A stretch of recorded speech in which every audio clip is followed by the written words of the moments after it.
Bonsoir, vous êtes bien, vous êtes vraiment bien sur France 5 et c'est Riposte numéro 347 déjà, eh oui.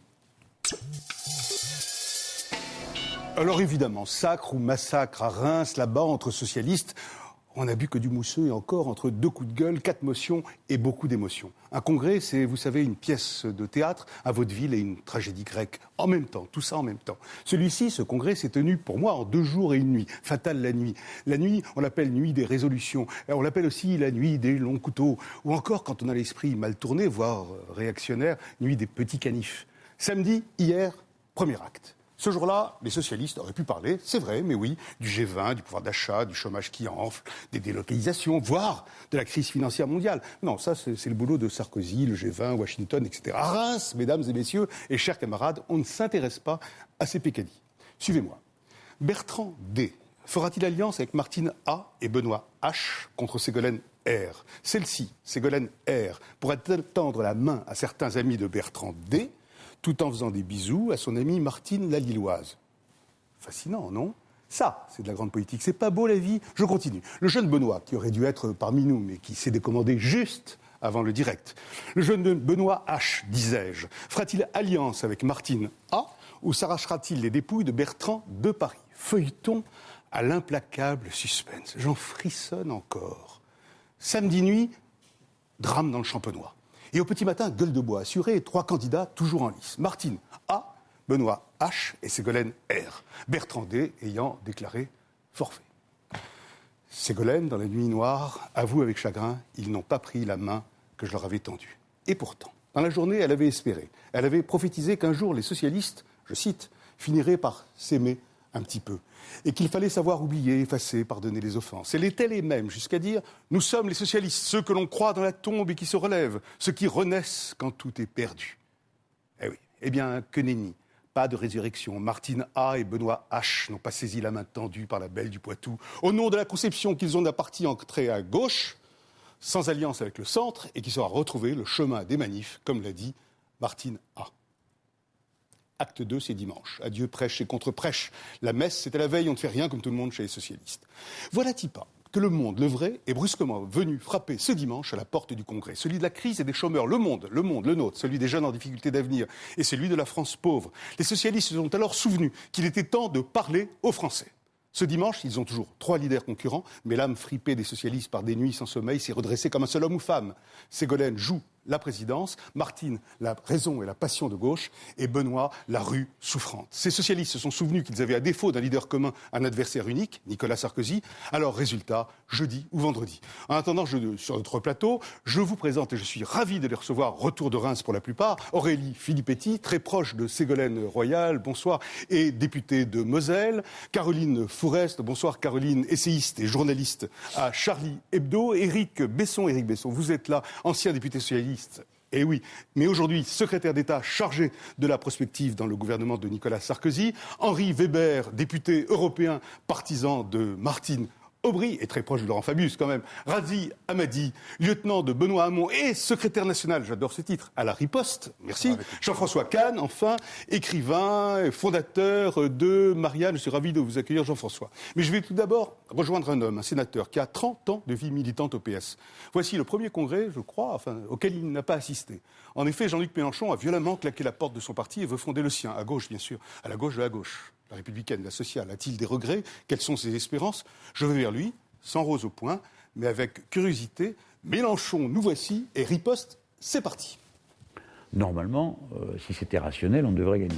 Surprise, contre toute attente, Ségolène Royal l'emporte de 4 points sur Bertrand Delanoë et Martine Aubry au coude à coude. C'est pas une ligne politique, tout sauf Ségolène, elle a gagné. Elle n'a pas gagné par hasard. Ségolène, on peut lui reconnaître le talent de l'opiniâtreté. Elle s'est battue et elle a gagné. Et c'est une bonne nouvelle. Mais c'est un concentré de tout ce que moi j'ai combattu d'une certaine manière, pas sa personne, économiquement extrêmement modérée. Mais en plus, elle propose l'alliance avec le centre. Bon, donc moi, je ne peux pas être d'accord avec ça. Il faut être fair-play, mais après, il y a la leçon politique à tirer. Et pour moi, ça suffit comme ça. C'est bon, ça suffit. Jean-Luc Mélenchon, je suis vraiment ravi de vous recevoir. Qu'est-ce qui suffit comme ça? Pourquoi vous en avez eu aussi marre d'un coup comme ça? Voilà, c'est la nuit, hein, donc... Ouais, d'accord, mais c'est pas une raison, vous dites... Non, j'ai eu le temps d'y réfléchir. Moi, j'ai vu s'avancer avec gravité une situation à laquelle j'étais déterminé à faire face. Parce que j'ai le sens de ma responsabilité. Je pourrais rester tranquille chez moi. Hein. Sénateur. Voilà, jouir d'une espèce de magistère moral, d'être l'homme qui fulmine les sentences de gauche depuis la gauche du parti. Mais je crois que c'est pas comme ça qu'il faut qu'on envisage sa propre vie de militant, le sens qu'on lui donne. Moi, ce que je vois, je ne pouvais pas prévoir, hein, mais elle a eu lieu. Une terrible crise du capitalisme. Donc on sait, vous, moi, tous ceux qui ont lu un livre d'histoire, on sait comment tout ça peut tourner. Par conséquent, il faut avoir la ligne politique qui fait face à cette situation. Et alors, ils l'ont pas au PS? Et ce que je vois dans le mouvement socialiste, pas seulement français, il ne faut pas être nombriliste. Moi, j'ai rien ni contre Ségolène, ni contre Martine, ni contre... Mais non, en tant qu'individu, ce sont des personnes respectables, dignes, intelligentes, cultivées, c'est pas le sujet. Mais ce qu'on voit dans le reste de la social-démocratie mondiale, c'est une évolution qui n'a pas d'exception, hélas. Et cette évolution les conduit à se transformer en autre chose. De partis socialistes négociant des compromis dans le cadre national, un parti qui accompagne le libéralisme, puis court devant, et dans certains pays comme l'Italie, s'autodétruisent pour devenir ce qu'ils appellent un parti démocrate. Donc c'est cette évolution-là. C'est pas impulsif, c'est une évolution. Vous avez réfléchi avant de claquer la porte. Oui, d'accord. Alors, là, tout de suite, deux questions d'actualité. Là, Attends, je vais quand même dire juste un mot sur ce moment. Bon, les deux hypothèses étaient dans mon esprit. C'est-à-dire claquer... Voilà, les deux. Donc j'ai eu le temps de réfléchir aux deux. Et puis après, il y a un vote qui intervient. Et moi, j'ai pris ce vote au sérieux. Et je fais partie des hommes politiques qui prennent au sérieux Ségolène Royal. Quand ils ont voté Ségolène Royal, vous avez dit, j'ai plus rien à faire là-dedans. J'aime pas le côté... on parle. Oui, c'est un peu violent comme expression. Mais je me suis dit, un tournant est pris. Ce n'est plus le parti auquel... Et même si Martine Maubry devient Premier secrétaire, même si Benoît Hamon devient Premier secrétaire, vous ne regretterez pas à ce moment-là? Attends, on prend les choses pas dans l'ordre des miracles. On prend dans l'ordre de la politique. Pas tellement un miracle. Pour moi, il y a une réalité politique globale. Oui. 80% du parti a voté du côté de l'ancienne majorité. Voilà. Et ces trois composantes-là, elles ont hostile. Isval, Martine Aubry, Benoît Hamon, Ségolène Royal. Non, attendez. C'est la même chose. Benoît Hamon, il est à part. C'est la gauche du parti. Il prend la suite. Vous étiez avec lui, hein? Absolument. Oui. Il a fait une belle campagne et je pense que c'est un bon leader pour la gauche du parti. Bon, du Parti socialiste, donc condamné, comme je l'ai été, pendant 15 ans, à faire de la figuration. Sauf là où on a repris mes mots, mes discours, parce que je suis parti, donc les droits d'auteur ne se prélèvent plus. On vous a pompé. On vous a pompé? J'ai entendu beaucoup de choses que je connaissais bien pour les avoir rédigées. Dit-il avec une certaine jubilation. Ouais. Ça devrait au contraire vous effondrer qu'on prenne vos... Ce qui m'a beaucoup énervé, c'est le mot me gêne, mais l'hypocrisie de tout ça. Quoi, tous ces harangues ultra-gauchistes, après avoir écrit ce qu'ils ont écrit chacun? Non, ce n'est pas acceptable. Le Congrès... On dit toujours le congrès d'un PS se gagne à gauche. Là, c'était très à gauche, les discours de ce matin. Les discours, mais pas les textes. Moi, ce que je sais, c'est que... Écoutez-moi, je tourne la page, je crée le parti de gauche, et mon intention est de faire, avec ce parti, une synthèse de réinvention de la gauche. Parce que plus fort que nous, il y a cette grande pente des événements qui usent certaines formes politiques. Vous savez, il y a des partis qui s'usent. Eh bien, l'heure est venue de changer de chemise, de passer à autre chose, de créer une autre force politique qui soit la force de gauche qui synthétise les courants qui, il faut bien le dire comme c'est, aujourd'hui vivent en dehors du PS. Prenons un exemple, les altermondialistes. Ils n'ont pas un pied au PS. Le courant laïque, pendant des années, a été montré du doigt et supporté comme le parent gênant à table de la messe socialiste. Ce courant, il s'est refondé à l'extérieur. Il faut qu'il retrouve une parole politique. Comment expliquez-vous, je prends que l'exemple de la laïcité, que vous ayez eu en tout et pour tout peut-être 2, 3 personnes qui se soient exprimées lorsque le pape est venu et nous a parlé comme il l'a fait politiquement. Je prends cet exemple. Mais sur le social, c'est pareil. Comment expliquer qu'un grand parti de gauche n'ait rien à dire sur le passage à la retraite à 70 ans, qui détricote la plus grande des réalisations de François Mitterrand et du programme commun? Enfin, on sent qu'il y a là une forme politique épuisée. Et d'une certaine manière, Ségolène Royal répond à cet épuisement. Elle qui dit stop au licenciement, pourtant. Elle qui dit non aux acquis sociaux bafoués. Oui, c'est très bien, les intentions sont bonnes. Non, mais enfin, au-delà de ça... justement, vous ne croyez pas? Non. Pipeau? Non, je ne dis pas ça. Alors? Je dis seulement qu'on ne peut pas vouloir cette orientation-là et vouloir en même temps l'alliance avec le MoDem. Il faut aussi prendre le MoDem au sérieux. Il faut aussi prendre M. Bayrou au sérieux. Tout ça ne sont pas des pions qu'on bouge sur un échiquier au gré d'une émission de télé ou de la ferveur d'un discours. M. Bayrou a une personnalité politique, il a un programme, et je ne crois pas que ce soit compatible. Ou alors vous m'apprenez ce soir quelque chose de décisif. Qu'il soit d'avis, par exemple, qu'il faille interdire les licenciements. Je ne crois pas qu'il soit d'avis qu'il faille établir les 35 heures. Je ne crois pas qu'il soit d'avis que la retraite à 60 ans n'est pas négociable, ce qui est mon point de vue, et qui était le point de vue traditionnel du mouvement socialiste. Elle soumettra l'alliance au PS, avec le MoDem, aux militants. Oui. Moi, j'ai tiré la leçon. Ça, c'est les militants socialistes feront comme pour ils vous, voudront. c'est fini. Moi, je Au les revoir, appelle. PS. C'est vraiment ça. Adieu. Clairement, adieu. Écoutez. Et si Benoît Marc l'emporte, Dolé et qu'est-ce que moi, vous faites? nous avons pris D'accord, notre vous êtes décision. deux. Vous êtes deux. Vous trouvez que c'est trop? C'est un parti de masse, certes, mais enfin, pour l'instant, deux. Non, mais nous sommes deux parlementaires. Ne soyez pas méprisants. Je ne suis pas méprisant. Ne soyez Je pas vous pose une vraie question parce qu'il faut pas. Vous connaissez l'histoire de Chevènement, quand il a créé son parti de l'autre côté, etc. Mais c'était pas sur la même orientation politique que celle que je suis. Moi, j'ai une orientation unitaire. Je ne me prends pas pour un petit génie qui passe sur les plateaux de télé et qui a réglé les problèmes politiques comme ça. Moi, je crois à l'action collective, l'action de parti. Nous sommes deux parlementaires, mais il y a des milliers de gens comme nous qui vous avez aujourd'hui reçu beaucoup de soutien. Écoute. Quand même, quand en une semaine on reçoit 5000 soutiens, je veux bien que ce soit lié peut-être à notre bonne mine à tous les deux, à Marc Dolé et à moi, mais je ne crois pas que ce soit ça. François Hollande dit qu'il n'y a pas d'avenir, il s'y connaît. Mais François Hollande, il dit ce qu'il veut. Ce qu'il dit ne me concerne pas, et c'est pas lui qui va aussi décider ce que je fais. Non, vous pouvez en penser quelque chose, ce qu'il dit François Hollande. Oui, il a le droit. Par exemple, il a dit, face à nos engagements européens et à la crise écologique, il n'y a pas de divergences politiques à propos de la droite.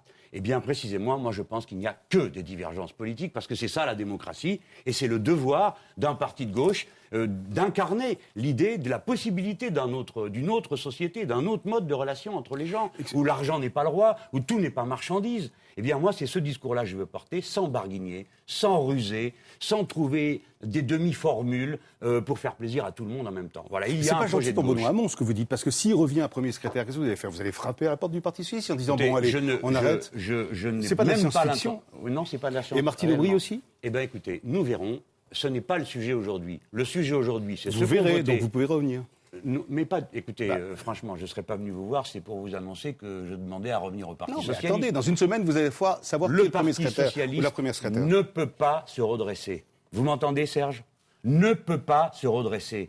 Parce que la pente dans laquelle il est engagé, elle ne vient pas d'aujourd'hui, elle ne vient pas de ce congrès. Elle a mûri lentement en son sein. Des orientations sont données. L'état de guerre civile interne dans lequel est ce parti n'est pas dû à la stupidité individuelle de ces personnes qui sont respectables et intéressantes. Elle est due à une contradiction qui est indépassable entre eux. La première, c'est que le système présidentiel, ils ont présidentialisé à mort ce parti. Il n'y a plus de place que pour les personnes. Mais je ne comprends pas. Vous avez soutenu un Benoît Hamon, et là maintenant, vous me dites, le Parti socialiste est dans une impasse. Alors, que l'avez-vous fait? Vous l'avez fait trop tard, ce départ. C'est pas moi qui le dis, c'est Éric Zemmour dans le Figaro. Ah, c'est peut-être vrai, mais trop tard, il vaut mieux le faire que pas le faire. Mais attendez, je ne veux laisser aucune question dans l'ombre. J'ai voulu qu'il y ait une seule motion de gauche. Au départ, tout le monde ne le voulait pas. J'ai soutenu de toutes mes forces Benoît Hamon. Il a fait une belle campagne.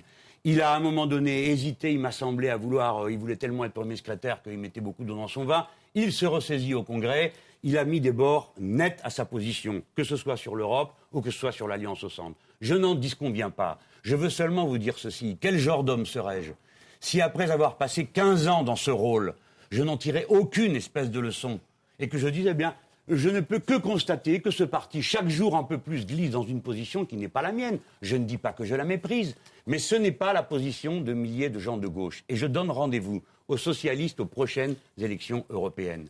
J'espère pouvoir faire une liste de front de gauche, avec tous ceux qui, comme moi, savent qu'il y a un lien très étroit entre le traité de Lisbonne, l'actuelle forme de l'Europe, et la politique qui s'applique dans notre pays. Et ce jour-là, notre objectif sera de faire une liste qui passe en tête devant la droite et devant les socialistes. Et là, on aura changé le paysage et révolutionné la gauche. Mais comment vous pouvez vous situer C'est de la politique. Mais moi, les personnes, écoutez, franchement, je m'en fous. Voilà. Vous foutez des personnes? Oui, complètement. Bon, parce que je les aime bien tous, c'est pas mon problème. Ce sont vos copains. Beaucoup d'entre eux, évidemment. Des camarades et des amis. J'arrive pas à croire que vous quittiez ce parti, ce qui était votre parti socialiste, sans une larme, sans un regret. Après une rupture amoureuse, vous savez, on déchire les photos. Enfin bon, vous l'avez déchiré, votre carte, le point et la rose, c'est vraiment fini. Vous allez fermer les yeux quand vous allez passer devant la rue de Solferino, vous allez détourner le regard comme ça, etc. Enfin, c'est pas possible. Enfin, vous êtes un trop vieux militant pour ça. Qu'est-ce que vous voulez me faire dire? On ne vient pas sur un plateau de télévision pour pleurer ses amours. J'ai passé 30 ans au Parti socialiste. C'est aussi ça la politique. Mais bien sûr, j'ai passé 30 ans au Parti socialiste. Vous m'avez filmé dans un congrès une fois. J'ai tout fait au parti. J'ai créé la petite section rurale de Montaigu dans le Jura. J'ai été le numéro 3 du parti. J'ai dirigé le journal du parti. J'ai tout fait. Donc, bien sûr que c'est quelque chose de douloureux. Mais, encore une fois, c'est d'abord pour faire de la politique qu'on adhère à un parti politique. Je suis socialiste pour être libre. Libre d'abord intellectuellement. Libre de mon engagement, du sens de mon existence. Vous croyez que je regarderai les événements rouler ayant la certitude qu'ils roulent mal? D'autres peut-être n'ont pas cette certitude ou n'ont pas cette analyse. Et je ne ferai rien. Je serai là, regardant mes vieilles photos jaunies, pleurant d'amour sur ma jeunesse. Non, il faut s'engager, il faut aller de l'avant. Vous avez fait quoi? Vous avez regardé la télé, le Ah non, j'avais du boulot. Vous ne savez pas ce que c'est, par la force des choses. Mais vous êtes noyé dans le boulot un peu pour ne pas voir ce qui se passait là-bas? Mais non, c'est pas pour pas voir, c'est que j'ai réellement du boulot jusqu'au-dessus de la tête. Il y a 5000 personnes qui écrivent.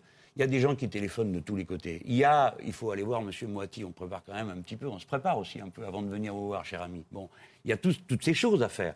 Il y a que je fais un meeting le 29 avec Oscar Lafontaine dans Paris, que j'ai toujours pas de salle. Et que donc il faut que j'en trouve une entre maintenant et le 29. C'est un appel que vous lancez là? En quelque sorte, j'ai pas de local, j'ai pas de permanent, j'ai pas d'argent. Vous faites allusion à Oscar Lafontaine, donc le parti, je prononce mal, je m'excuse auprès des spectateurs germanophones, Die Linke, oui. ça veut dire la gauche. Oui. Comment vous allez, lui, c'est un front des partis de gauche. Comment vous pouvez exister, entre le NPA, le prochain parti d'Olivier Besancenot, dans un espace où se niche déjà le Parti communiste et les Verts, les communistes ne sont pas en formidable situation en ce moment.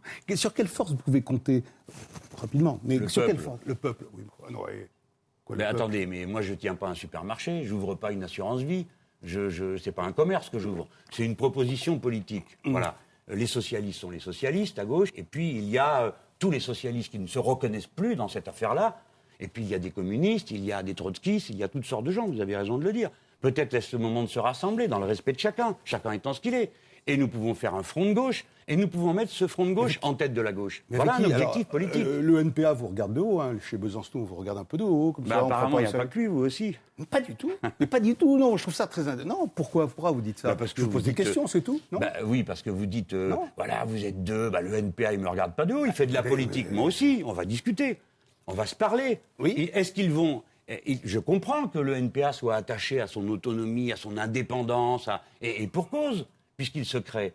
On peut la respecter, mais on peut aussi se donner un objectif commun, qui est justement de rassembler cette autre gauche et de faire le deuxième tour du référendum, puisqu'il en faut un, de 2005, en battant le traité de Lisbonne à la prochaine élection européenne. Vous êtes révolutionnaire, vous? Ça dépend des jours et ça dépend des sujets. Ça dépend des jours? Oui, ça dépend des jours et ça dépend des sujets, aujourd'hui, bien sûr. Aujourd'hui, apparemment, je le suis, puisque je ne suis plus dans le fil du fleuve tranquille du mouvement socialiste. Et que vous êtes un peu comme Besancenot? Non, pas comme lui. D'abord, il y a une différence, là, on plaisante, mais il y a sur le fond. Vous auriez pu y aller directement au NPA? Non, parce qu'il y a... Pourquoi vous dites ça comme si j'avais dit un mot obscène? Non, vous n'avez pas dit un mot obscène, mais les différences, on les connaît, elles sont là. Besancenot est un militant révolutionnaire, il croit à la forme révolutionnaire de l'action. Pas moi je crois à la forme institutionnelle. Moi, je crois qu'il faut le suffrage universel est notre seul souverain. C'est lui qui décide. Je crois à la République. C'est pas le premier souci d'Olivier Besancenot. Ah bon?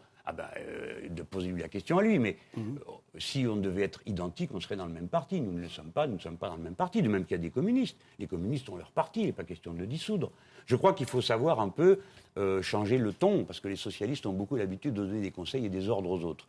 Moi, je veux m'inspirer de l'idée que pour faire ce parti de gauche, il faut réinventer la gauche. Mais il faut aussi être capable de s'entendre avec ceux qui sont là, avec ceux qui sont là et qui ont gagné leur place sans attendre qu'on vienne la leur donner. Tout petit, donc ça, c'est important. Comment ça va s'appeler, votre parti? Le parti de gauche. PDG? Ça, c'est la mauvaise abréviation de ceux qui sont malveillants. Non, ça sera PG. PG? Oui, parti prisonnier de guerre? Non. Si vous voulez. Vous voulez absolument que ce soit méprisant? Mais pas du tout. Pourquoi vous dites ça? PDG, pourquoi vous dites alors ça? Vous, on va vous appeler SM, Serge Moati, SM. Sadomasochiste, ouais, bon. Ça le ferait pas, je trouve. Mais si, pourquoi pas? Non, pas moi. En tout cas, moi, PDG, c'est pas mon PDG, genre. ça va pas. Mais non, parti de gauche, enfin, moi, je veux pas du tout. On peut être à gauche et se marier un peu. Oui, on peut. Bon, allez. Là, le moment n'est pas spécialement gai, Serge, vous êtes d'accord? Il se passe des choses quand même. Il se passe des choses, c'est vrai, mais enfin... Il ne faudrait pas que vous soyez juste à côté de ce qui se passe. Pourquoi le congrès du Parti socialiste? Parce qu'ils ne sont pas arrivés à ce que moi j'espérais, qu'il y ait une position claire. Vous en avez vécu tellement des congrès. Oui, bien sûr. Vous en avez avalé des chapeaux, ils n'étaient pas toujours digestes. Pourquoi celui-là, il n'est pas passé? parce que je crois que c'est un changement qualitatif de première importance qui s'est produit. Voilà.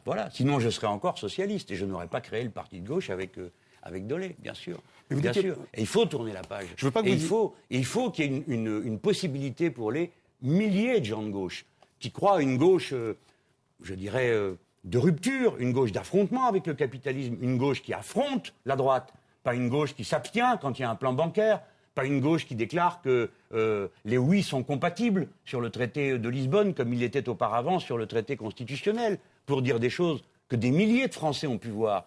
Une gauche qui, quand elle promet qu'elle se battra pour qu'il y ait un référendum, se bat et ne capitule pas avant. Une gauche qui est vent debout pour mettre en place un bouclier social, pour empêcher la retraite à 70 ans. Pas qui, pendant ce temps-là, est occupé à autre chose ou dit « Oh là là, quelle horreur, ça n'a pas été négocié. » Même négocié, M. Moiti, je suis contre la retraite à 70 ans. Vous avez appris petit... Je suis contre le travail du dimanche. Même si les gens disent dans les sondages qu'ils sont pour, je suis contre. Parce que c'est une vie inhumaine qu'on prépare aux gens. Donc il faut pouvoir que cette parole de gauche-là, elle soit libre et pas emberlificotée dans des combines, des complots et Dieu sait quoi encore après un week-end pareil. Dites-moi, vous avez appris petit que l'histoire était tragique, hein? Vous savez qu'on a la même histoire, étrangement. On est parti à 11 ans de notre Afrique du Nord natale. Oui. On a quitté. L'histoire et là, est tragique. L'histoire est tragique. Oui. Vous l'avez appris petit, ça. Hein. Je crois qu'il faut bien se souvenir que quand on a l'honneur d'avoir une responsabilité politique, on doit assumer ça jusqu'au bout, jusque dans le détail. Je vous donne un exemple. Le 29, c'est le meeting de lancement du parti de gauche. J'espère qu'il y aura plein de monde. Hein. Je vais trouver la salle, ne vous inquiétez pas.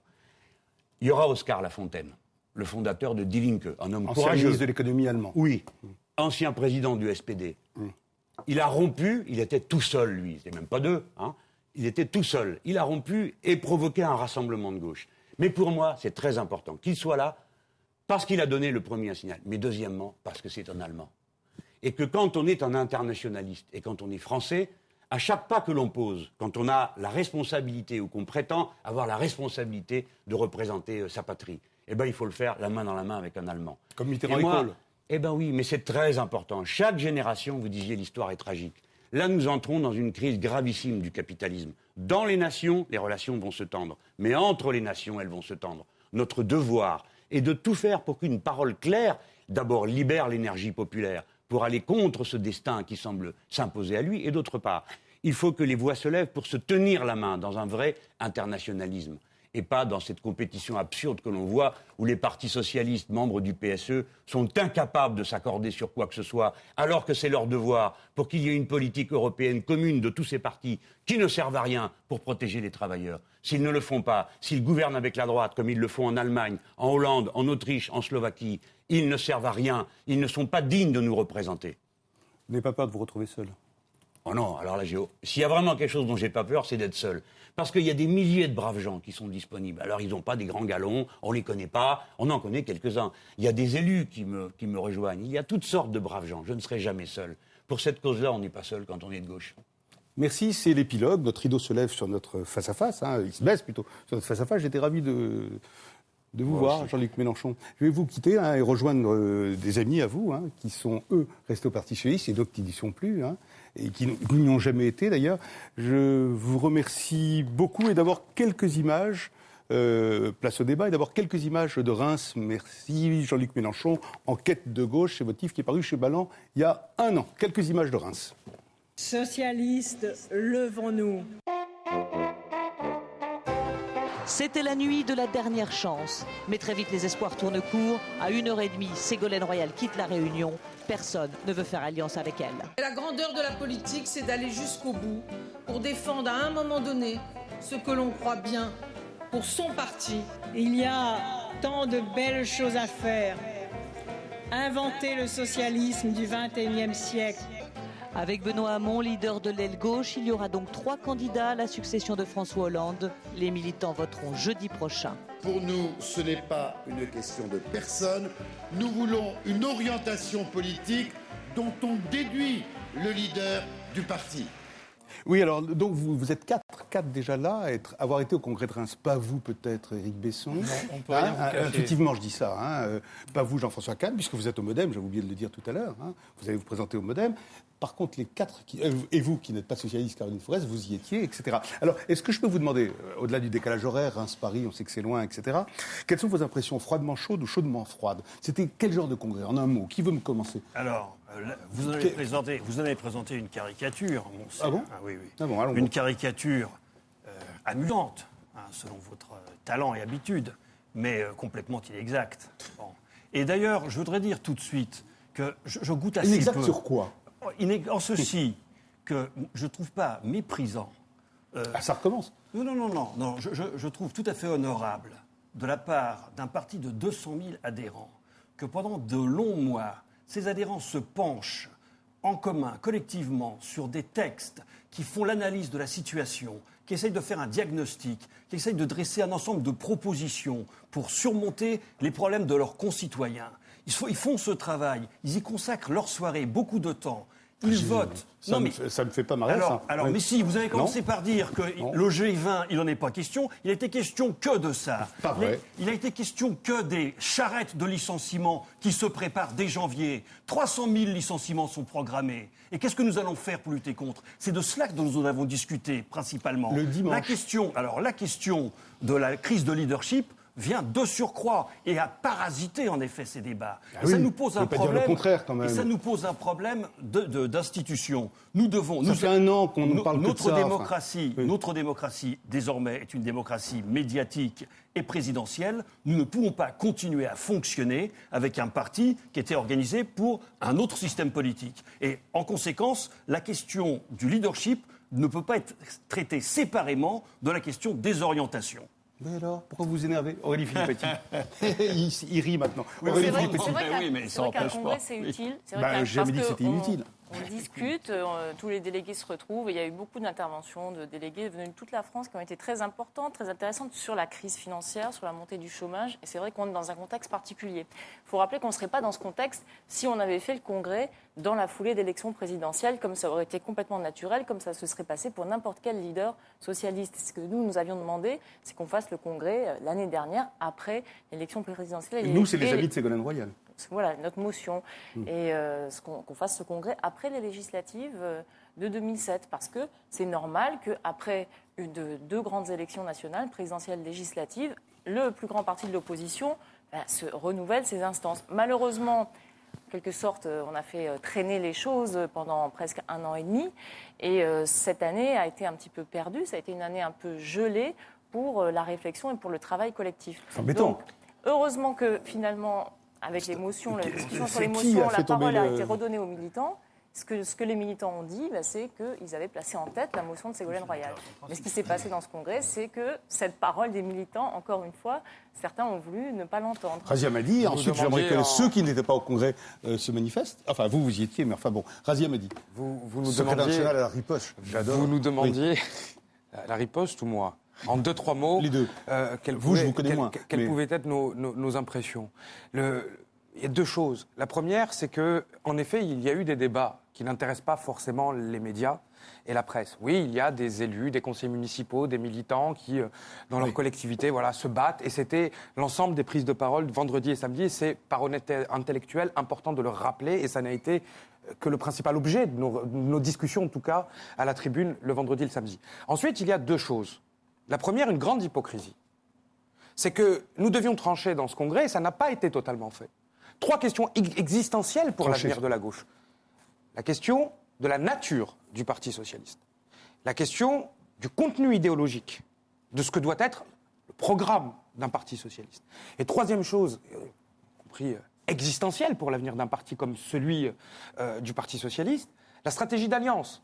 Et là, c'est là, j'en conclurai par là, que nous avons été face à un certain nombre d'hypocrisies. On ne peut pas dire aux militants, nous avons un congrès, c'est quand même une question d'identité avec qui on s'allie. Un parti qui vous explique, par exemple, c'est ce que propose un certain nombre de conseillers économiques de François Bayrou, parce qu'il est au MoDem. D'accord. C'est le débat politique. Je regarde les gens avec lesquels je parle ou dont je parle, qui proposent, par exemple, aujourd'hui de régler un certain nombre de problèmes de la crise financière et de la crise sociale en France en transposant 5 points des salaires vers l'investissement dans les entreprises. C'est une proposition. Mais selon qu'on s'allie avec le MoDem ou pas, vous ne portez pas le même programme. Ségolène Royal peut écrire. Je finis, et je finis par là. Vous n'avez pas parlé des choses. Important. Et vous êtes embêté parce qu'il y a eu 3 grands points qui n'ont pas été tranchés. Il y a ces 3 grands points et une hypocrisie aussi. L'hypocrisie aussi d'expliquer qu'il y a certains débats qui n'ont pas été tranchés au bon moment, ou qu'il faudrait qu'on tranche plus tard. C'est maintenant qu'il faut les trancher, ces 3 questions-là. Corinne Forest.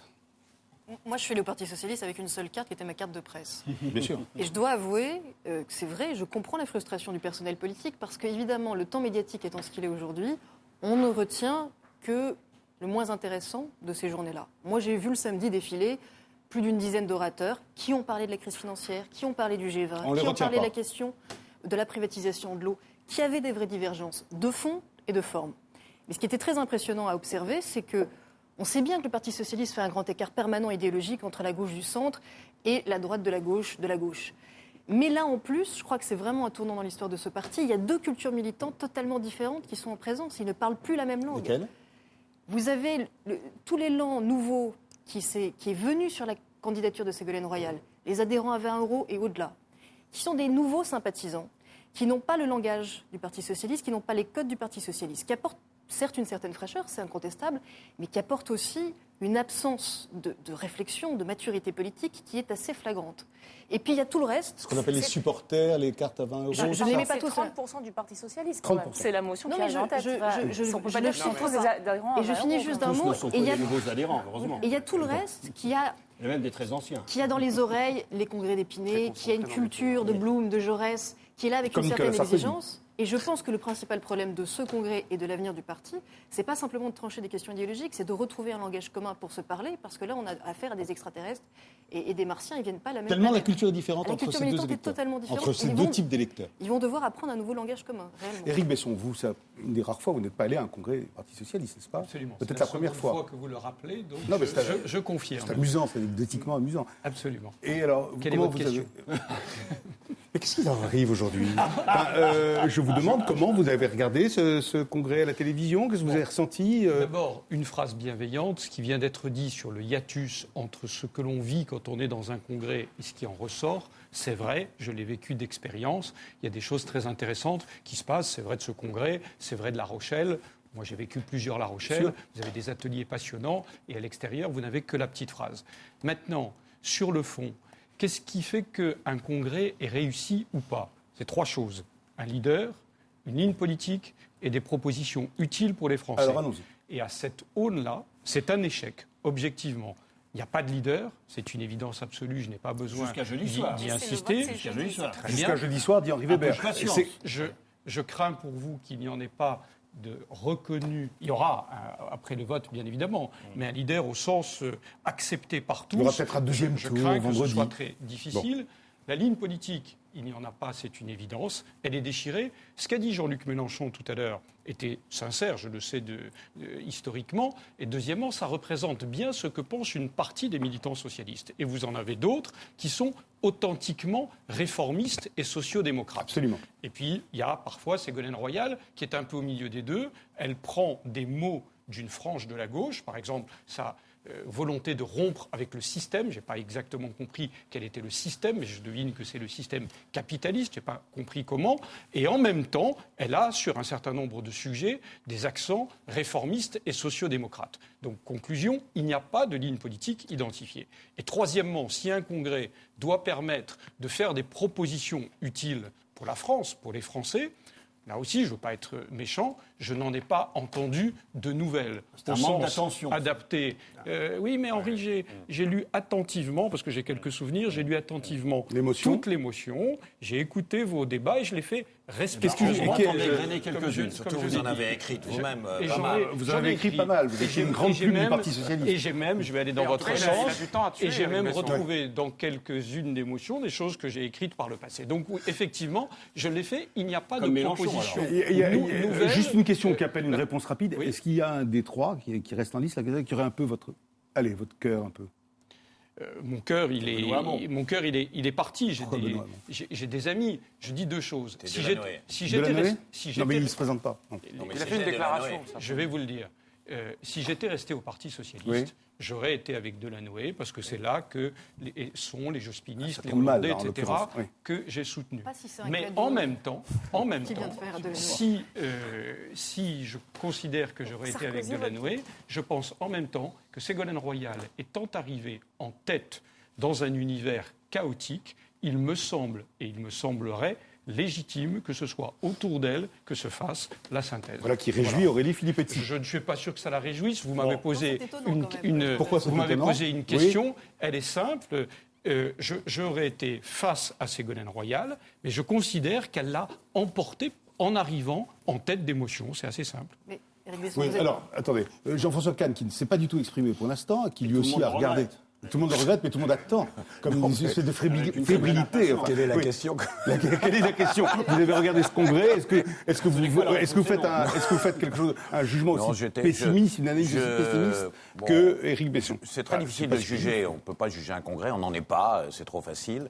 Je pense que, bizarrement, je suis assez d'accord avec certaines choses qu'a dit Mélenchon. D'abord, il a raison quand il dit que l'important, ce n'est pas d'être seul ou pas seul. Je veux dire, on dit, vous êtes seul. Et alors, c'est ce qu'on porte. Mitterrand était seul, et De Gaulle a eu des moments où il était seul, et Clémenceau était seul. Je veux dire, c'est ce qu'on porte. Ça, là-dessus, là.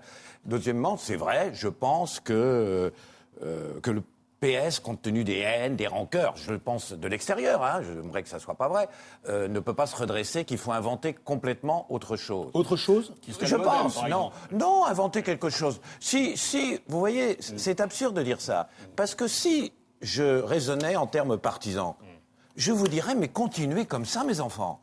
Mais continuez comme ça. Et alors, demain, c'est nous qui, je veux dire, on représentera l'opposition, on passera devant. Non, franchement. Nous, le modem. Non, oui, le modem. Ouais. Mais non, mais en même temps, je suis républicain. On a besoin d'une gauche. On a besoin d'une gauche crédible, qui parle. Et autre chose qu'a dit Mélenchon, et c'est même assez grave de dire ça, parce qu'une chose qu'a dit Mélenchon, et ça, c'est juste, je suis sûr que beaucoup de gens ici, vous le partagez. C'est une crise terrible. Oui, c'est une crise d'un type de société, d'un mode de société, d'un modèle. Oui, c'est pas qu'une crise économique, c'est une crise morale. Tout ce qu'on apprend sur le plan des inégalités, mais folle, c'est une crise sociale, morale, psychologique. Très bien. Moi, dans mon style à moi, je dis que c'est de même qu'une société qui avait mis l'État au centre s'est effondrée, une société qui a mis l'argent au centre s'effondre, et qu'il faut remettre l'homme au centre. Je dis cela. Mais ça, si c'est on n'est pas... abstrait, Attendez. C'est une abstraction qui est vieille comme l'humanisme. Figurez-vous que ça comme fait je suis jamais pas... que 3 siècles qu'on en Figurez-vous parle. comme La question est de savoir comment on fait. Figurez-vous comme je ne suis pas complètement idiot, je m'attendais à cette remarque. Mais simplement, si on n'est pas capable, là où les gens ne voudront plus d'une société où le profit et l'argent est seul au centre, ils ne le voudront plus, compte tenu de ce qu'ils ont découvert. Si vous n'êtes pas capable, et c'est là où je dis qu'il malgré tout, il doit y avoir une gauche, si vous n'êtes pas capable de formuler une alternative crédible, eh bien oui, il a raison Mélenchon. Il y a des gens qui diront, alors on préfère une société où c'est la race qui est au centre, où c'est le son qui est au centre, où c'est Dieu qui est au centre, où c'est l'ethnie qui est au centre. Et ça sera un danger terrible. Et quand, attendez, je finis. Vous terminez, oui. Et quand, deuxième remarque, il se trouve, mon cher Weber, que cette semaine, j'ai envoyé une contribution au journal Marianne, que je connais bien. Une motion, quand même. Une contribution très longue, où non seulement j'essaye de définir ce que peut être une société humaniste, une autre société, mais que je décline toutes sortes de mesures concrètes, vous entendez bien? Toutes sortes, lisez-le, dites-moi. D'accord, on va le faire. Toutes sortes de mesures concrètes intermédiaires pour arriver là. Et moi, je vous dis, où sont vos mesures, à vous? Où sont vos mesures? Où est votre projet de société? Razia m'a dit, qu'est-ce qui va se passer là jeudi, vendredi? Parce que vous dites qu'on a, vous avez entendu Éric Besson, on n'a pas de ligne claire, vous n'avez pas de ligne claire, etc. Comment vous allez répondre à ça? Benoît Hamon va-t-il? Je pense que Benoît Hamon a une ligne claire. Ah oui, mais alors, elle est il a peu suffisamment de chance claire pour d'être être annoncée secrétaire, depuis longtemps. Il a peu de chance d'être Vous secrétaire. savez, très rapidement, pour répondre à ça, Benoît Hamon, on avait dit qu'il ferait un score inférieur aux 10%, puis on a dit qu'il ferait entre 10 et 15, puis entre 15 et... Aujourd'hui, il fait 20. Donc, est-ce que c'est peu probable ou probable? Moi, je vous dis que c'est probable. C'est-à-dire que Martine Aubry qu'il devienne premier secrétaire et des amis de Ségolène Royal et des amis de Bertrand Delanoë. Oui, et je vais vous dire pourquoi. Non, mais c'est parce que chaque militant socialiste sera confronté aussi à sa propre conscience.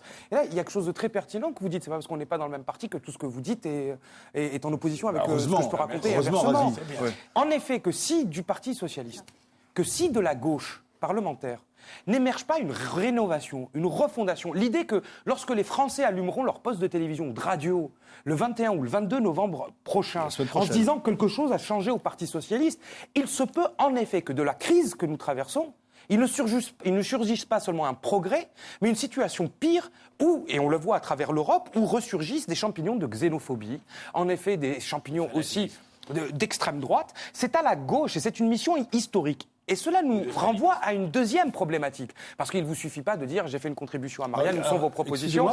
Il suffit que Benoît Hamon gagne pour que... Non, du tout. J'ai dit ça parce qu'il dit c'est éthéré. Oui, je dis non. mais je pense qu'il y a...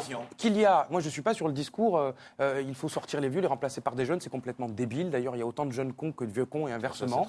Mais il faut une mixité sociale et générationnelle. Et je pense qu'il y a une génération qui a les mêmes débats depuis 20 ans qui ne sont plus d'actualité. C'est d'ailleurs le charabia... C'est le charabia de M. Besson précédemment.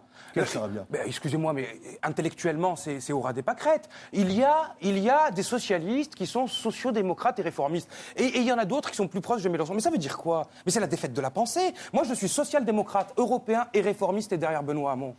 C'est avec ce genre de débat que depuis des années au Parti socialiste, on tranche des débats par posture. C'est-à-dire qu'on dit, vous êtes la gauche du parti. La gauche du parti, par ailleurs, avec le contexte dans lequel on est, elle est devenue le centre de la gauche. Alors reprenez. Parce que la gauche du parti est devenue le centre de la gauche. Parce que lorsque Benoît Hamon portait un certain nombre de propositions, comme par exemple le fait de rentrer dans le capital des banques, comme le fait de créer un secteur public financier de ce point de vue-là, à côté du secteur privé, on moquait ces propositions. Lorsqu'on disait qu'il fallait des restrictions au libre-échange sauvage et généralisé pour ne serait-ce que répondre à un certain nombre de normes écologiques et sociales, on rigolait. Barack Obama aujourd'hui dit la même chose. Donc il n'est plus à la gauche du parti. Il est au centre de la gauche. Sarkozy aussi, hein. Comment ? Sarkozy aussi. Oui, mais Sarkozy est un très bon jongleur et sa main gauche ignore ce que fait sa main droite et inversement. C'est pas un peu facile, ça ? Mais c'est pas facile. On peut pas être aujourd'hui se réclamer de l'étatisme, de l'action publique. Excusez-moi, je terminerai sur ce point. Et en même temps, privatiser la Poste, fracasser l'hôpital public et expliquer que le retour de l'État est là. D'ailleurs, aller demander aux entreprises qu'en est-il aujourd'hui des demandes de crédit auprès des banques. On est dans parole et posture. Une réponse rapide, si vous voulez bien, d'Éric Besson. Deux choses. Sur les actes de ce que fait le président de la République et le gouvernement. Il vient de se passer un certain nombre d'événements. La gauche, et globalement les Républicains, disaient attendre un gouvernement économique. L'esquisse d'un gouvernement économique, elle est née mi-octobre, pour la première fois, chef d'État, président de la BCE, président de la Commission, se sont réunis à Paris. Ça n'était jamais arrivé depuis 8 ans. Pour mettre au point un plan de sauvegarde du système financier, aider les banques, etc. Si c'est grâce à Nicolas Sarkozy, c'est lui qui a pris. C'est parce que disent les Allemands, en tout cas. Avec Gordon Brown. Deuxième élément, ce qui vient de se passer ce week-end, parce qu'on parle évidemment du congrès de Retz, mais Washington, c'est au moins aussi important que ce qui s'est passé. Personne ne le conteste. Mais je n'ai pas dit. Aussi, il en est sorti au moins deux choses. Un plan de relance économique coordonné. C'est pas la deuxième chose. Deuxièmement, la régulation sur un certain nombre de points, c'est un peu technique, mais on pourrait y revenir, du système financier international. Ça n'est pas rien. C'est la première fois que vous avez un G7 qui se transforme en G20, à l'initiative de la France. Et deuxièmement, c'est la première fois que les États-Unis, le Royaume-Uni, un certain nombre d'autres pays acceptent des mesures de régulation.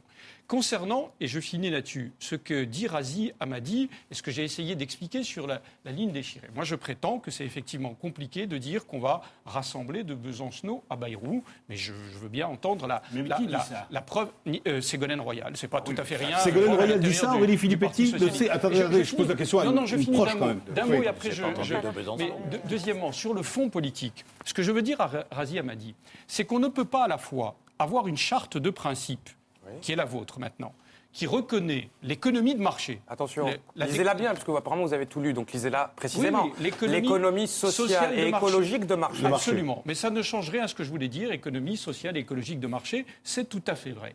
Et en même temps, expliquer qu'on va interdire les licenciements par exemple. Des entreprises qui font des profits. Licenciement des entreprises qui font des profits, dans un premier temps, Ségolène Royal et d'autres. D'accord, merci Éric Besson. Je suis obligé de vous interrompre. Oui, juste un mot, pardon.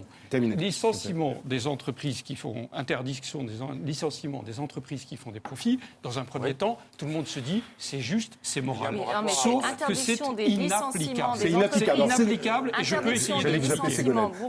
Interdiction des licenciements boursiers spéculatifs des entreprises qui font des profits et qui ont touché des subventions publiques. République, Non, monsieur c'est pas Besson. ce qui a été Venez dit. voir dans ma Non, c'est pas ce qui a circonscription. été dit. D'ailleurs, Mais je puisque sais, vous êtes proche de monsieur connais. le Président de la République, rappelez-lui qu'il s'est engagé à revenir à Je le Gandrange sais. avant la fin de l'année et qu'il a trouvé 10 milliards d'euros pour les banques débloqués immédiatement. Là, je ne parle pas du plan de 350 milliards, les 10 milliards débloqués immédiatement pour les banques, mais que les 10 millions d'euros qu'il avait promis au mois de février pour les salariés de Gandrange, pour les 600 salariés qui sont licenciés par ArcelorMittal, entreprise extrêmement profitable par ailleurs, ces 10 millions d'euros n'ont toujours pas été payés. Donc rappelez-le lui, puisque vous venez Mais ici 10 milliards pour les parler, banques, ça vanter devait la politique de Nicolas Sarkozy. revenons. Aider les Donc, banques, la- aider la les banques, position- c'est aider les Pardon, DG, les je Français.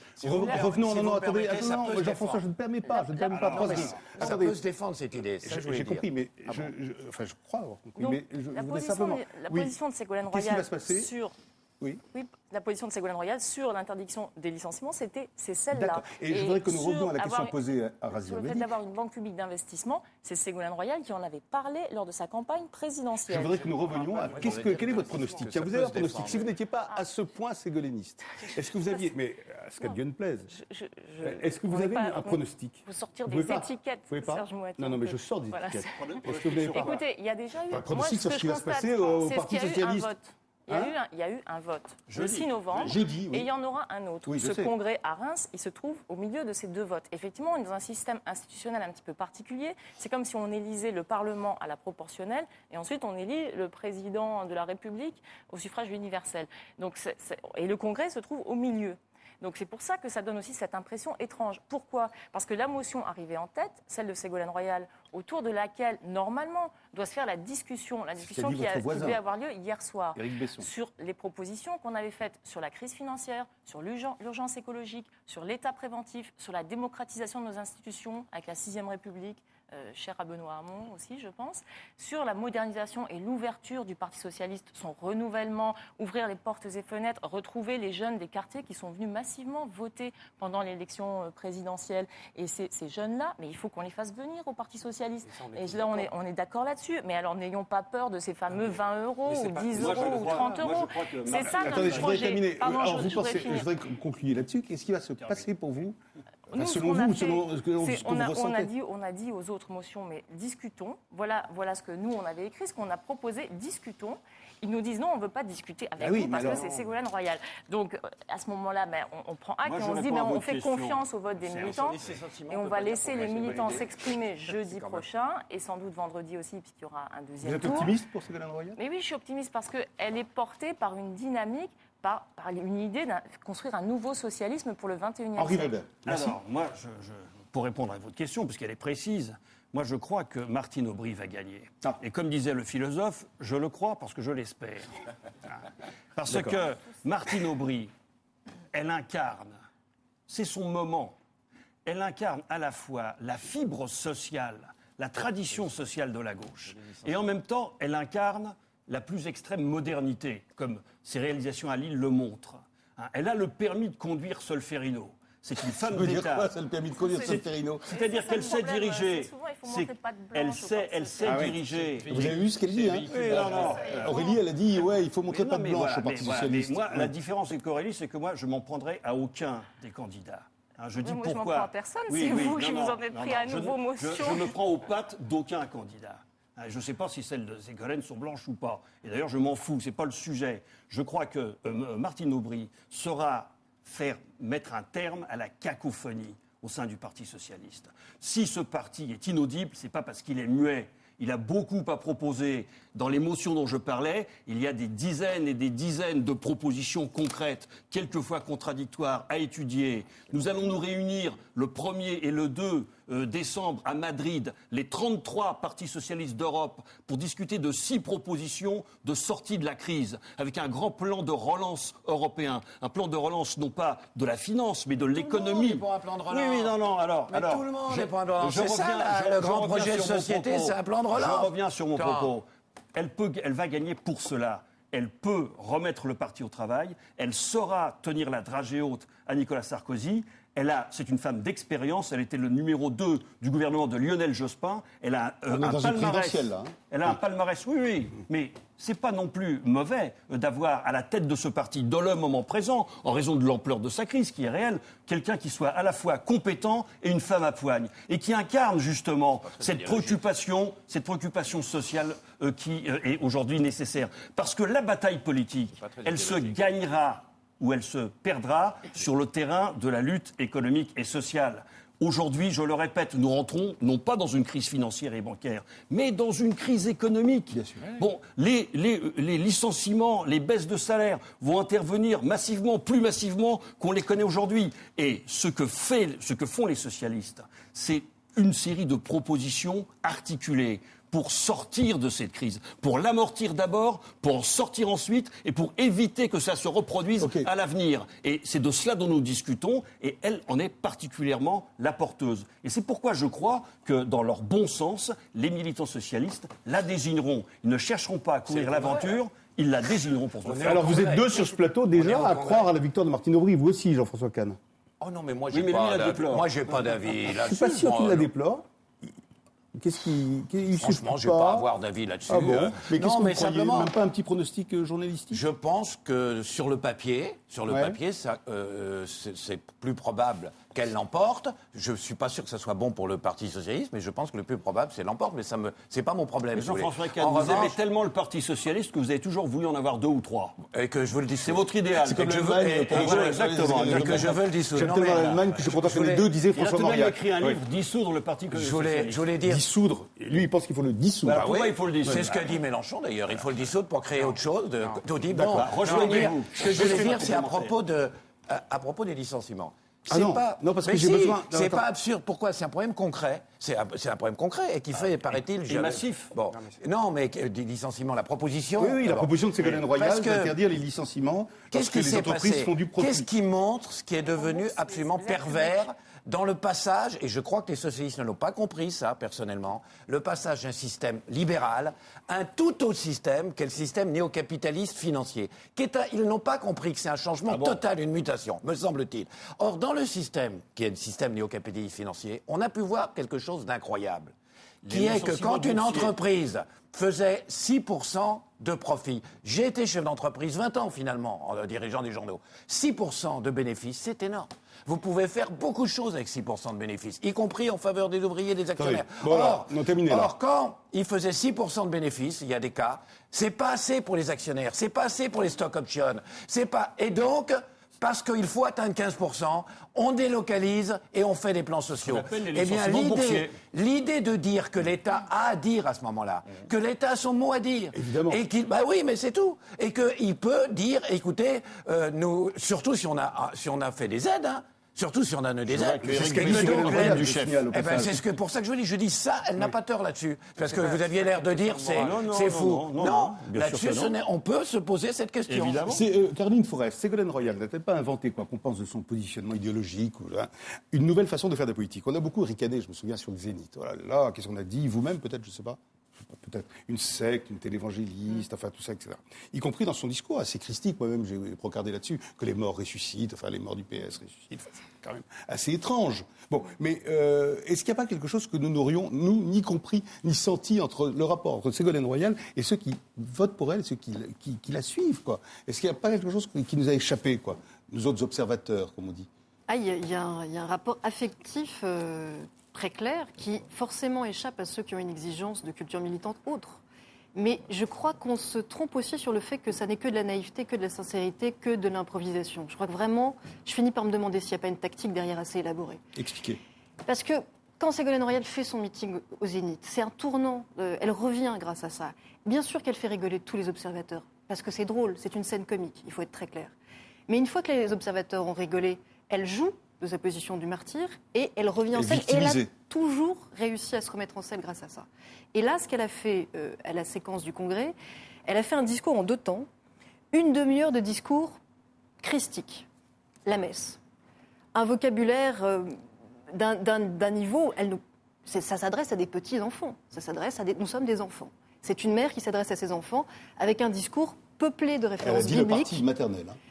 Peuplé de références psychanalytique, c'est-à-dire que quand elle essaie de faire passer l'idée que la confrontation d'idées est un attentat contre la tendresse dans un lieu comme celui où on était, c'est-à-dire un lieu de congrès politique, il y a forcément des sifflets. Et ce ne sont pas des sifflets sexistes. Elle a prétendu qu'il y avait des ruptures, des douleurs qu'il fallait aller vers un parti socialiste tendre. Mais non, il ne faut pas des partis tendres, il faut des confrontations d'idées. Pardon Aurélie Philippe, je termine. Les sifflets à ce moment-là, évidemment qu'ils étaient prévisibles. Ce ne sont pas des sifflets sexistes, ce n'est pas des sifflets pour se moquer, c'est des sifflets qui viennent de militants assez aguerris, qui n'entendent pas ce discours, qui sont pris à rebrousse-poil parce qu'on essaie d'appeler en eux quelque chose d'affectif et de l'ordre du pathos, alors qu'ils attendent des arguments intellectuels, rationnels et politiques. Et puis, deuxième partie du discours, on passe d'un discours christique à un discours assez républicain et laïque, beaucoup plus intéressant. Mais évidemment que ce que vont retenir les médias, c'est les phrases les plus drôles, c'est celles du début, c'est les sifflets. Pendant ce temps, Manuel Valls, Payon, quelques autres, ces lieutenants qui sont déjà beaucoup plus tacticiens que Ségolène Royal, vont expliquer à la presse qu'une fois de plus, Ségolène Royal a été victime de sifflets. Et on retourne comme ça l'opinion publique. Et aujourd'hui, toute la presse est unanime pour saluer son courage, sa position de martyr incomprise. Le journal du dimanche, qui peut l'arrêter? En décalage avec 70% du Parti socialiste, qui n'a pas cette culture militante, qui est pris donc complètement pour vous, derrière à côté de la plaque. derrière ce discours angélique, enfin Jeanne d'Arc, etc., c'est vous qui avez dit ça, je crois. Enfin bon, c'est dit en tout cas. Ça a été beaucoup dit. Il y a une stratégie, une vraie stratégie pour vous. Et Aurélie Filippetti va y répondre. Juste une chose. Oui. Ségolène Royal est énarque. C'est vous qui l'avez dit, Eric? Oui, malheureusement, lui, il l'avait déjà dit. Oui, c'est vous qui l'avez dit, Jeanne d'Arc. Mais qui est M. Besson, avait-elle répondu? Qui connaît M. Besson, avait-elle répondu? Juste un dernier mot, Ségolène Royal est énarque. Elle n'est pas idiote. Donc quand elle fait, mais vraiment, quand elle fait, quand elle fonce, oui, mais elle finit par nous manquer. Sincèrement, quand on est à ce niveau de degré de la vie politique. Deuxième chose, quand elle fait du christique, mais l'analyse qui vient d'être faite est très juste. Elle n'est pas idiote. C'est une star, incontestablement. Vous vous interrogiez tout à l'heure sur la nature du rapport. Le rapport aux militants. Moi, elle est venue dans la Drôme il y a encore quelques semaines à Romans. J'ai des amis qui y étaient. Ça a été un bain de foule gigantesque. Oui, elle mobilise à la fois le peuple, au bon sens du terme, les militants. Elle a des techniques de communication extrêmement élaborées et elle a le sens du rapport au peuple. Donc la rupture... La réconciliation avec les classes populaires qui fait tant défaut au Parti socialiste. Oui, mais d'ailleurs, elle touche un public. C'est très important pour le Parti socialiste. Les classes populaires qui lui ont fait tellement défaut. Ce qui vient d'être dit est très, très important. Dans le rapport à la raison, à la rationalité, etc., c'est vrai qu'il y a eu, moi j'en parle de l'extérieur maintenant, mais quand j'étais à l'intérieur, oui, j'avais des problèmes avec la culture politique qu'elle développe. Si je peux revenir d'un mot sur un sujet abordé précédemment. Ne changez pas de sujet, très vite. Je sais que Ségolène Royal... Ségolène Royal est... Parce que là, c'était drôlement bien. Mais c'était juste les banques. Aux divergences sur les banques. Laissez tomber les banques. On en a parlé. Laissez tomber les banques. Vous me promettez que je pourrais redire un mot sur les banques tout à l'heure? Non, la presse Flex Time, je vous invite sur les banques. Je vous invite sur les banques et sur la révolution numérique. Juste un élément. Révolution numérique. Non, attends. Une phrase. Mais continuez dans le... Mais à la limite, oui. Allez. La question... Quoi, oui. Non, mais déjà, oui, je vais continuer.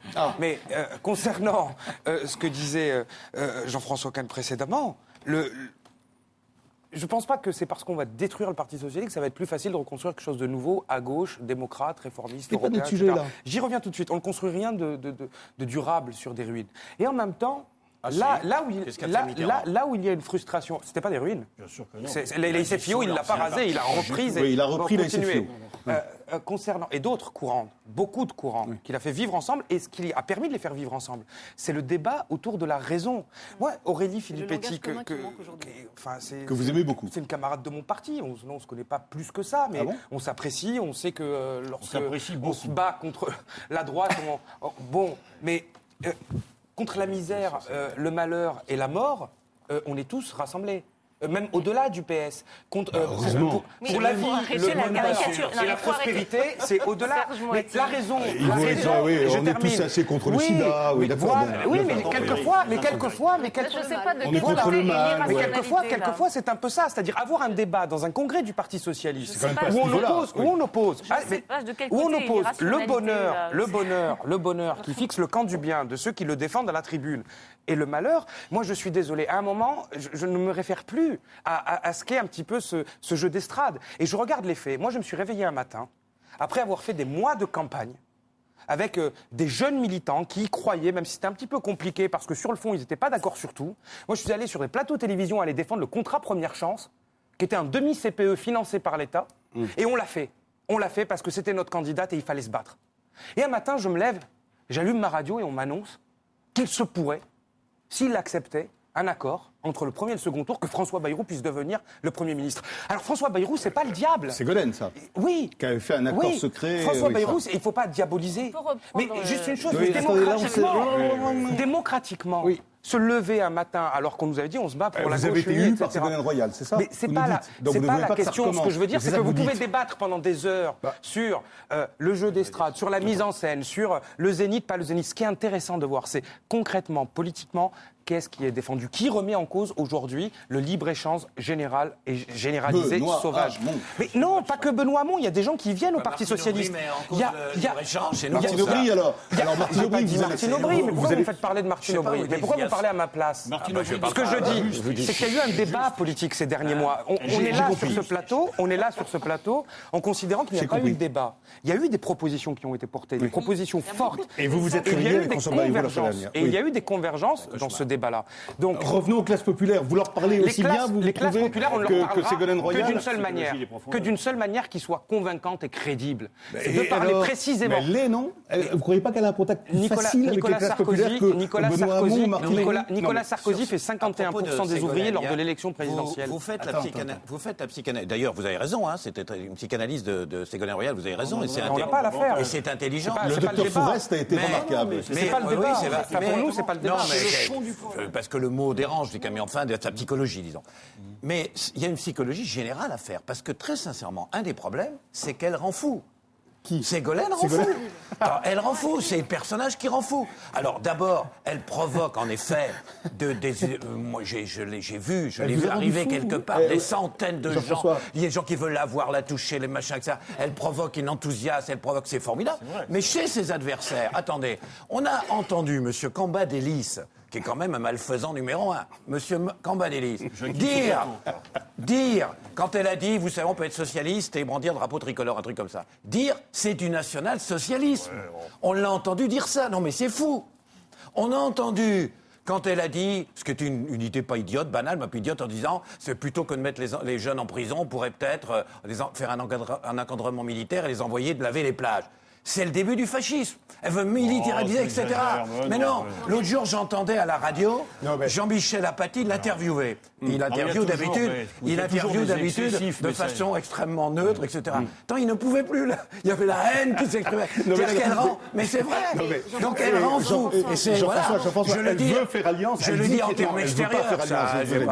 Jean-François, l'alliance avec le MoDem, ça devrait vous réjouir, l'alliance possible. C'est leur problème. Mais attendez.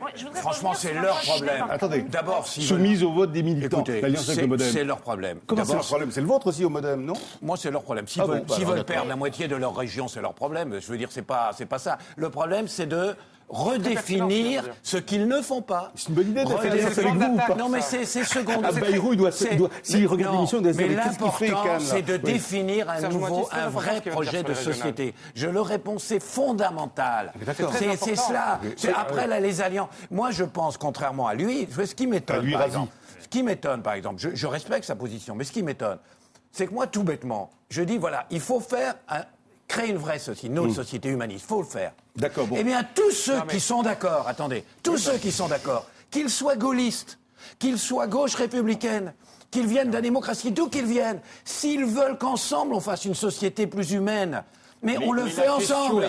Alors qu'est-ce que ça veut dire de dire ah non, je suis là, je veux pas, je suis là, je veux pas, je suis là, je veux pas. Qui veut créer une société inhumaine? Travaillons ensemble. Travaillons ensemble en faveur. Tout le monde veut créer une société humaine. Tout le monde est contre la barbarie et contre les intempéries. Mais travaillons ensemble. La question, c'est celle des modalités. Comment on s'y prend? Les modalités. Est-ce qu'on s'y prend comme le recommande Jean-Pierre Levade? Mais vous voulez pas parler. 5% du produit intérieur brut. Question déjà posée par Mais vous dites sur les ménages pour le porter sur les entreprises. pas tous en même temps. Vous dites on ne peut pas parler avec ceux-là, on peut même pas leur serrer la main. Donc je vois pas comment on peut réfléchir. On n'a pas besoin de s'enfuir Matignon pour leur parler. On peut parler ailleurs qu'à Matignon quand même. Pas de Matignon. Alors Razia m'a dit, sauvez-nous de ce... C'est vous qui avez attaqué le modem d'une manière extrêmement... Mais moi, j'ai pas... S'il vous plaît, stop. Parler pendant 3 jours au congrès du Parti Socialiste, où essentiellement c'est des hommes qui parlent et en permanence, donc là ça suffit. Bravo. Alors allez-y, vous vouliez répondre à Caroline Fourest, allez-y alors. Il ne s'agit pas de dire je vais parler. Non, mais c'est simplement...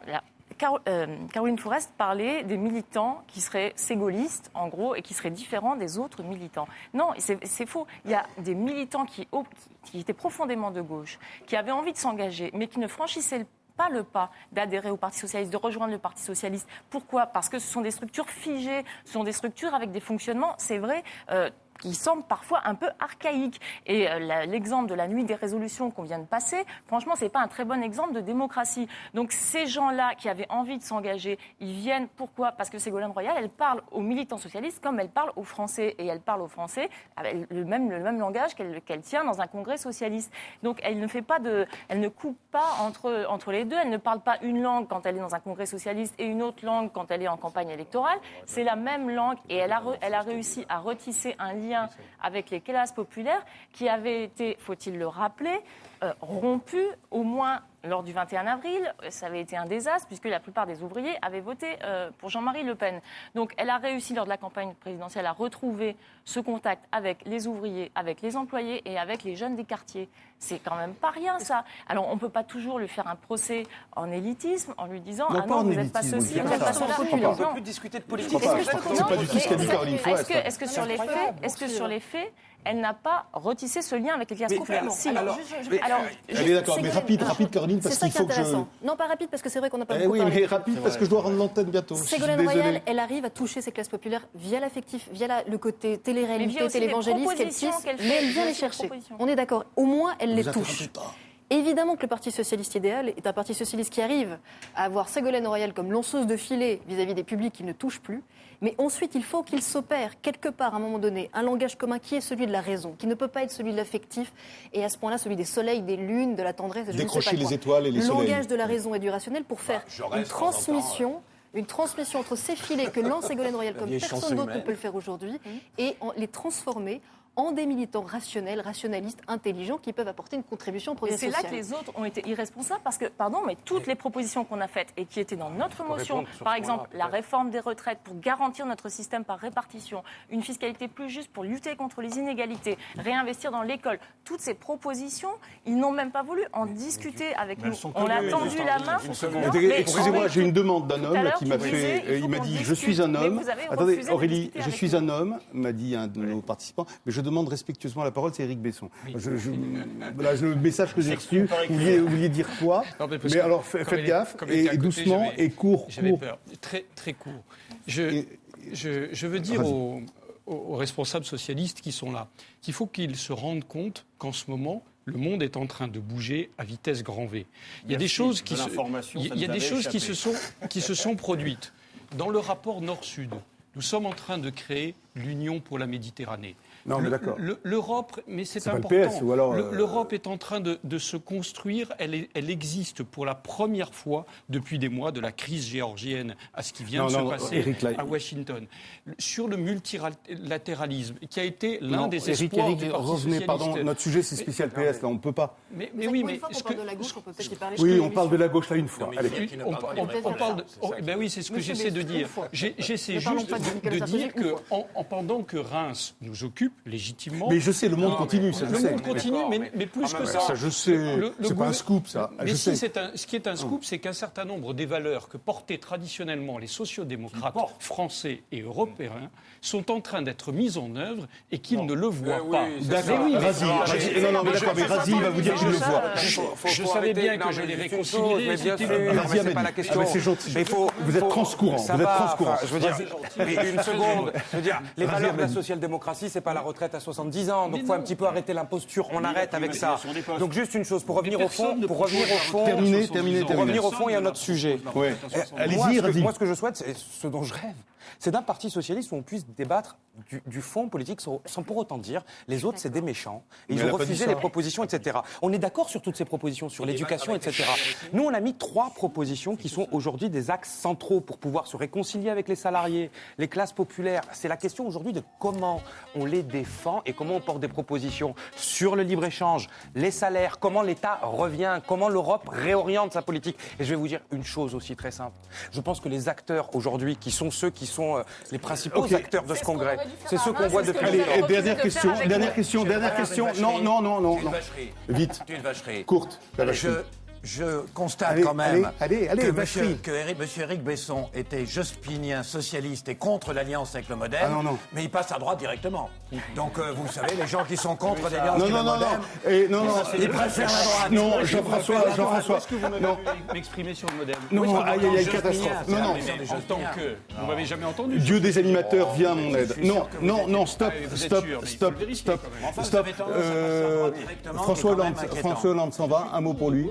Alors, François Hollande, juste un mot pour lui. Vite. Chapeau bas à François Hollande.